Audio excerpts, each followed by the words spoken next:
Assalamualaikum warahmatullahi wabarakatuh. A'udzu billahi minasyaitonir rajim. Bismillahirrahmanirrahim. Alhamdulillahirabbil alamin.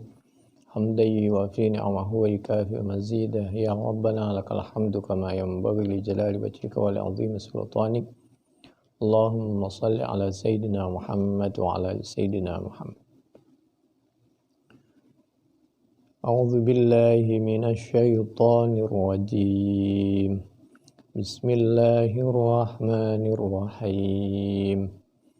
Faman khafa min musin janafan aw ithman fa aslaha bainahum fala ithma alayhi innallaha ghafurur rahim. Surah Al-Baqarah ayat 182.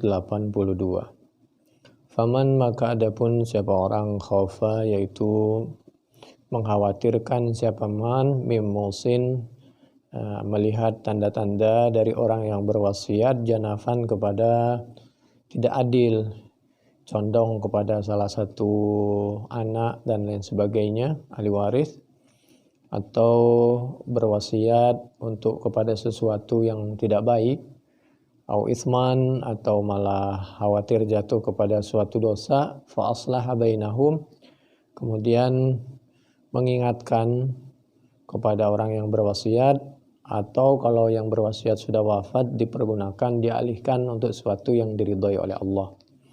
Fala itsma alaih, maka itu yang sangat dianjurkan oleh Allah Subhanahu wa taala. Innallaha ghafurur rahim, karena sungguhnya yang berwasiat tidak boleh untuk sesuatu yang kurang baik, yang menerima dan yang melaksanakan tidak boleh untuk sesuatu yang tidak diridhai oleh Allah. Lalu diberikan solusi, diislahkan. Innallah, sungguhnya Allah Ghafur, yaitu Maha Pemaaf. Yang lalu biarlah berlalu, tinggal kita yang masih punya kemampuan untuk mengarahkan kepada sesuatu yang lebih bagus. Rahim, Maha Penyayang. Ini untuk semuanya. Jadi segala sesuatu kita lihat manfaatnya lebih baik yang mana, dan kalau dimungkinkan kita pergunakan untuk sesuatu yang lebih baik dan yang lebih bermanfaat. Tentu harus melalui musyawarah atau dengan cara mengislahkan, cara-cara yang baik. Suatu ketika Nabi pernah ditanya, ayyus sadaqati afdal, sedekah yang apa yang paling bagus? Faqala, kemudian Nabi menjawab, an tasaddaqa, yaitu an bahwasanya tasaddaqa bersedekah siapa kamu, wa anta dan hal adapun kamu sahihun, yaitu dalam keadaan sehat. Orang biasanya kalau dalam keadaan sehat itu keinginannya kan banyak. Dalam keinginan yang banyak biasanya perasaan pelit itu ada. Demikian juga syahihun, dalam keadaan kita sedang pelitnya tinggi banget, maka dalam keadaan seperti itu kita bersedekah juga sangat baik. Syahih itu di atas bakhil. Bakhil itu pelit kalau harta dari dirinya. Kalau syahih itu harta orang lain.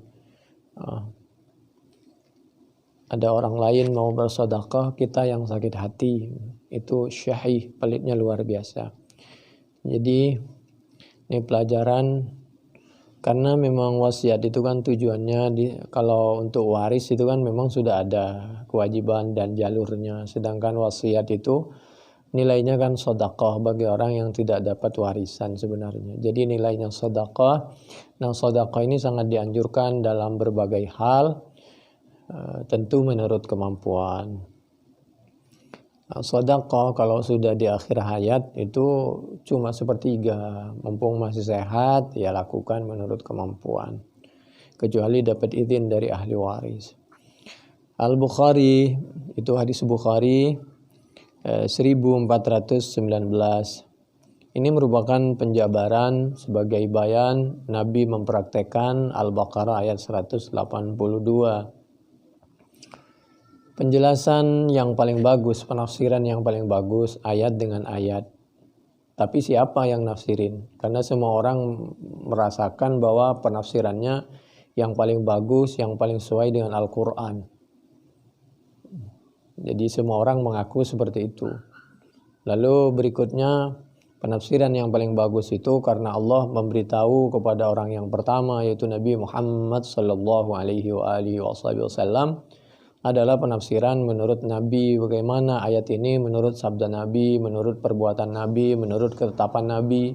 Nabi mengajarkan kepada sahabat, sahabat mengajarkan kepada tabi'in, tabi'in kepada para imam, kepada ulama, kepada kita semua ini. Lalu ijtihad kita di mana? Di belakang. Jadi jangan sampai kita merasa bahwa metode penafsiran kita paling bagus, paling benar, ijtihad kita paling benar. Tidaklah. Jadi kita kalau merasa benar, baik, bagus. Orang lain kita anggap juga benar apabila ijtihadnya bisa dipertanggungjawabkan. Di zaman seperti ini tidak boleh kita merasa paling baik dan paling benar, paling afdol. Berikan kesempatan masyarakat untuk memilih yang baik dari yang terbaik dan seterusnya. Bukhari 1419, 2748, Muslim 1032, Abu Daud 2865, An-Nasai juz 5 halaman 86, Ibnu Majah 2706, Ahmad juz 2 halaman 25, Ibnu Hibban 3312, hadis dari sahabat Abi Hurairah radhiyallahu anhu. Jadi, ulama belajar dari ulamanya sampai kepada Imam Ahmad. Imam Ahmad belajar kepada imam-imam yang lain sampai kepada tabi'in, sampai kepada sahabat Abi Hurairah radhiyallahu anhu, sampai kepada Nabi. Tidak ada orang yang langsung kepada Allah itu. Seperti orang sekarang ngaku. Ini yang paling bagus penafsiran saya karena langsung kepada Al-Quran. Yang tawadhu itu yang diurut. Ini menurut ulama ini menurut ulama ini. Sampai kepada imam, tabi'in, sahabat, sampai pada Nabi. Begitu. Karena zaman sekarang udah campur aduk antara yang ingkar sunnah, antara yang menafsirkan ayat menurut ijtihadnya, hadis menurut ijtihadnya. Ada yang suka hadis maudhu, ada yang suka hadis dhaif, ada yang menafsirkan ayat dan menjelaskan hadis menurut kemauannya, macam-macam. Ada yang menyampaikan apa adanya menurut kemampuannya yang terbatas. Zaman sekarang silahkan tinggal memilih. Ada yang Syiah, ada yang sunnah, ada yang liberal, ada yang ingkar sunnah, ada yang semaunya sendiri memahami Al-Quran maupun Al-Hadis menurut penafsirannya, macam-macam. Kita nggak usah caci maki, tidak usah bermusuhan, tidak usah benci. Ya sudah, masing-masing lana a'maluna walakum a'malukum. Bagi kita yang bodoh seperti kami, tinggal memilih saja. Dalam hal ini, masalah ini mau ikut siapa, selesai. Tanpa harus fanatik berlebihan. Hati-hati zaman sekarang, apa aja ada. Menurut sahabat Abi Sa'id Al-Khudri, katanya, Nabi menyampaikan katanya, la ayyatasaddaqal mar'u fi hayatihi bidirhamin khairul lahu min ayyatasaddaqa inda mautihi bimi'ah. Kalau yang untuk ini kami sampaikan apa adanya, ini tidak kuat ini hadis. Tapi nanti ada redaksi yang hampir sama yang kuat. Karena ada perawinya yang bernama Syurahbil bin Sa'ad. Itu menurut banyak para imam itu dhaif. Tapi isinya itu banyak yang mendukung dan membenarkan. Kalau begitu bisa kita manfaatkan isinya. Orang bersedekah waktu masih sehat, masih hidup 1 dirham. Itu lebih bagus nilainya daripada sudah detik-detik mau wafat baru sedekah 100 dirham. Itu kan sedekah karena ada kepentingan. Jadi bersedekahlah dalam keadaan normal menurut kemampuan. Kata sahabat Abi Darda dari Nabi Muhammad sallallahu alaihi wasallam. Nah, ini hadis hasan kalau ini. Mathalul ladzi yunfiqu aw yatasaddaqu inda mautihi mathalul ladzi yahdi ba'dama yashba'. Adapun perumpamaan orang yang berinfak. Infak itu menyalurkan. Air kalau tidak disalurkan lama nggak dipakai, itu punya racun itu. Hati-hati. Air pam, air apa aja itu, air sumur, air bak segala macam. Kalau nggak dipakai cepat dikasih ikan, itu biasanya nyamuk segala macam. Kalau nggak dipakai itu hati-hati, mesti dikeluarin dulu. Harta juga begitu, disalurkan menurut kemampuan. Lama nggak disalurkan, bisa beracun. Matsalul ladzi yunfiqu, perumpamaan orang yang menyalurkan. Infak itu menyalurkan. Hanafiyah, itu keran. Au yatasaddaq, untuk mempermudah jalannya rizki orang melalui kita. Allah menitipkan rizki orang melalui kita kadang-kadang. Au yatasaddaq, bersedekah, menunjukkan bahwa keimanan kita itu, membuktikan bahwa keimanan kita itu betul. Inda mautihi, orang yang berinfak atau bersedekah ketika detik-detik kematiannya, apalagi setelah meninggal. Matsalul ladzi, yaitu seperti orang yahdi, yang memberi hidayah. Hadiah itu dari kalimat hidayah, karena dengan hadiah itu bisa melahirkan hidayah, atau memberi hidayah dengan melalui sedekah dan lain sebagainya. Yahdi ba'dama yashba, seperti orang memberikan hadiah kepada orang lain setelah orang lain itu kenyang atau dia sendiri kenyang. Jadi kalau memberi saat-saat sama-sama butuh, baik yang memberi maupun yang dikasih, tentu menurut kemampuan. La yukallifullahu nafsan illa wus'aha. Ini hadis Hasan Abu Daud, mendekati hadis sahih 3968, At-Tirmidzi 2123, An-Nasa'i juz 6 halaman 238, Ahmad juz 5 halaman 97, Ibnu Hibban 3336, Al-Baihaqi juz 4 halaman 190, dari sahabat Abi Darda. Dalam keadaan anak butuh bantuan, butuh dukungan, butuh bimbingan, nah dibantu. Kalau dia udah kaya kita bantu, kurang berharga. Udah hujan, waktu hujan gak dikasih pinjaman, waktu panas gak dikasih pinjaman. Kalau udah gak hujan, gak panas, mau dikasih, kurang tepat. Jadi harus pada situasi yang tepat, dan biasanya kesempatan itu tidak berulang kembali.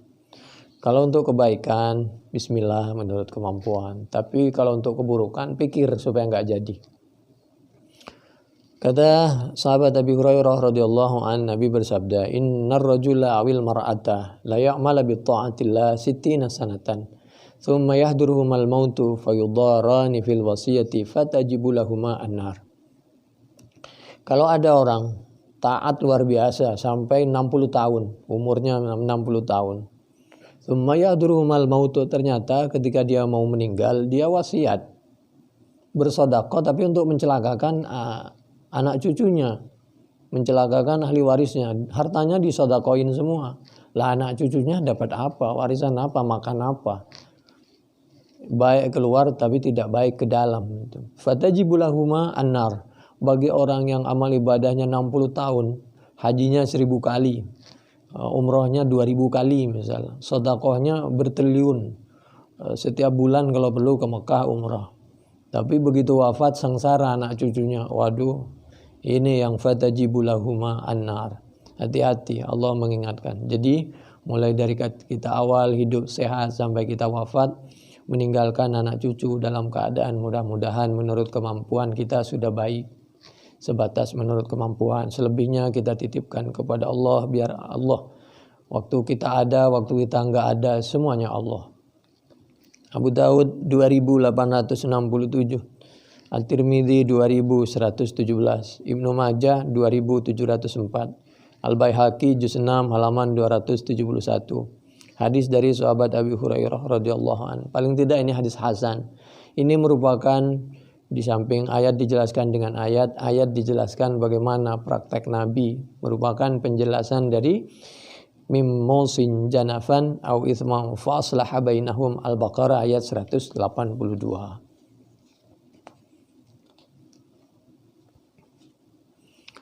Suatu ketika ada cerita dari sahabat Imran bin Husain radhiyallahu an. Sot itu ya Husain. Anna rajulan, ada seorang laki-laki, ataqa, memerdekakan.